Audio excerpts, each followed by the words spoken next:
Good evening, everyone. I'm Sue Herrera, filling in this evening for Susie Garrett. Welcome, Sue. I'm Tyler Matheson, and welcome to all of you. A striking and perhaps unexpected turnaround in the markets today, with stocks rebounding from yesterday's big sell-off. The snapback came despite growing concern about global terrorism and worldwide condemnation of the downing of that Malaysian airliner yesterday by, the U.S. believes, Ukrainian separatists backed by Russia. At the White House today, President Obama revealed that one American, a U.S. and Dutch citizen, was on board that downed jet, while he called for an immediate ceasefire by Russian separatists and a thorough investigation into the cause of the incident. This was a global tragedy.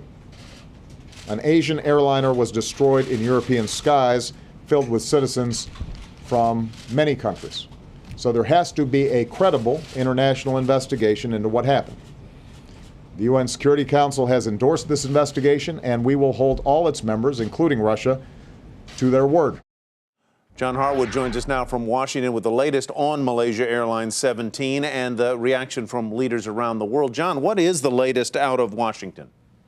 Well, Tyler, what the president was trying to do was to put pressure on and isolate Vladimir Putin. He's been unable through sanctions so far, especially with the Europeans reluctant to go along with really tough sanctions, to persuade Vladimir Putin that the costs of his intervention in Ukraine exceed the benefits. What he's now hoping is that the shock the conscience nature of this kind of event, which the United States clearly believes was done by pro-Russian separatists, trained and supplied by Russia, is going to change that equation and cause Vladimir Putin to change. John, does it appear, though, that our European allies are on the same page as those of us in the U.S.? I think they're moving in that direction, Sue. You had Angela Merkel today talk about halting the sale of French military equipment to Russia.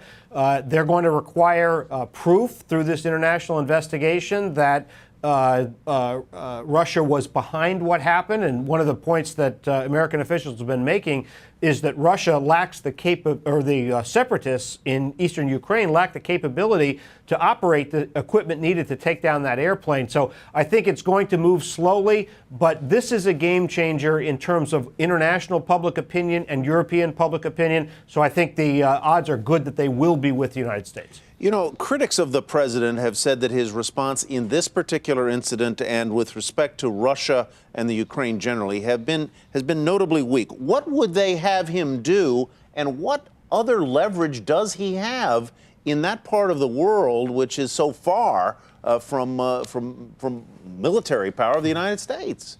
Well, I think everybody agrees that military intervention by the United States is not an option. The president reiterated that today.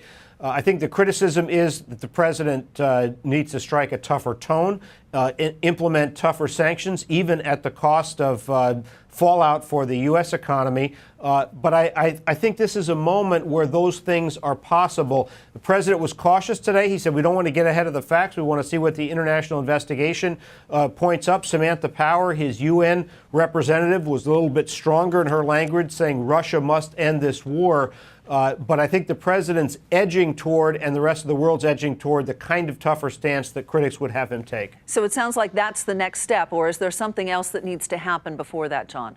I think the next step is to have the investigation take place and get the results. You know, when the president was asked today, do you blame Vladimir Putin for this? He said, I don't want to get ahead of the facts, don't know who made the decision to fire the missile. But I think as those facts accumulate, this is the kind of thing that is simply powerful enough that that it is going to produce the kind of consequences that could change the outcome. I heard that from former national security advisors to both parties today. John Harwood in Washington. John, thank you very much.